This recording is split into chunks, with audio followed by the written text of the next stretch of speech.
Şimdi Fas'ta yaşayan bir Müslüman bilim adamı, Rabat Üniversitesi'nde Profesör Doktor Abdülmecid Belabit diye bir adam. Yanına aldığı birkaç ekip arkadaşıyla beraber 2 yıl boyunca tohumları başaklı tohum ve başaksız tohum diye ayırıyor. Ve 2 yıl boyunca her gün gözlemliyor, deney yapıyor.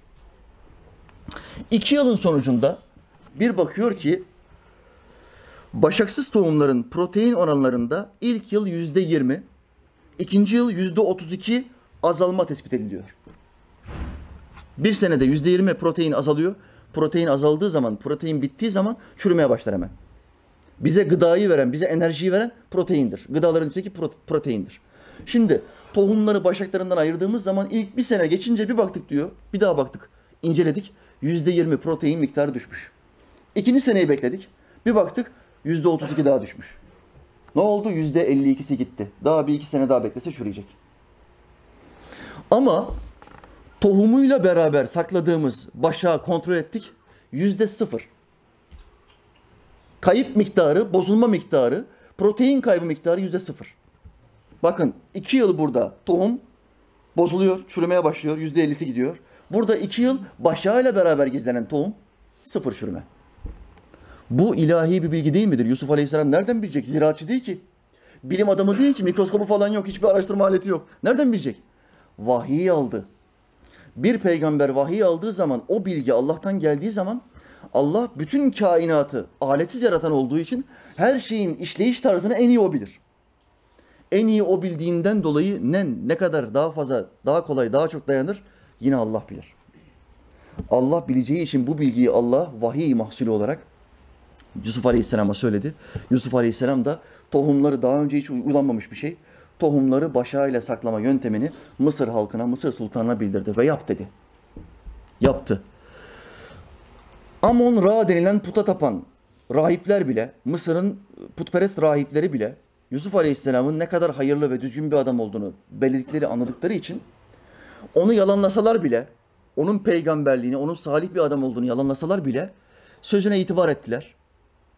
Ve halktan yardım olarak biliyorsunuz eski rahipler, Hristiyan papazları, Yahudi hahamları ve şamanist rahiplerin tamamının en önemli özelliğine, ortak özelliğine halktan yardım adı altında kendilerine devamlı bağış alırlar. Devamlı kendilerine para alırlar. İslam davetçilerinin en önemli özelliğine onlar peygamberler gibi sıfır bağış, sıfır para isterler. Bana hiçbir şey vermeyeceksiniz. Allah'a vereceksiniz derler. Özellikleri budur. Diğer bütün din adamlarına karşı Müslüman din adamlarının özelliği budur. Para istemezler. Ben buna karşı sizden bir ücret istemiyorum. Benim ücretim ancak beni yaratana aittir. Ayeti onların sancağıdır. Şimdi bu rahipler buğdayları sakladı. Silolarda yine silolar kiraladılar. Ambarlar kiraladılar. Buğdayları sakladılar. Ama Yusuf Aleyhisselam o kadar da değil ya. Böyle saçma bir şey olur mu? Mısır'da görülmemiş bir şekilde. Hem bu adam ziraatçı falan da değil. Dolayısıyla bu bilgi uydurmadır dediler. Buğdayları başaklarından ayırarak sakladılar. Buğdayları başaklarından ayırdıktan sonra yüzlerce tonluk buğday 2 yıl içinde kurtlandı ve çöp oldu. Yusuf Aleyhisselam'ın buğdayları hala orada başakların içinde duruyor. Tek başak, düşünebiliyor musunuz? Bakın, bir tohum atıyorsun toprağa, o tohumdan bir tane başak çıkıyor. Başağın içinde de ortalama 100 tane buğday çıkıyor. Bugün yediğiniz o hamur işi, börekler var ya, ben Arnavut'um, börek hastasıyımdır. Biz Arnavutlar böreğe bayılırız. Tabii ben yarım Arnavut olduğum için diğer Arnavutlar gibi full yağlı börek yiyemiyorum. Bana fazla geliyor. Çok az yağlı olacak benim yediğim börek. Pırasalı börek, ıspanaklı börek, kabaklı börek. Oo, müthiştir. Bu lezzeti tatmanızı isterim kardeşler. Bütün bu hamur işleri nereden geliyor? Bu buğdaylardan geliyor. Bu buğdaylardan.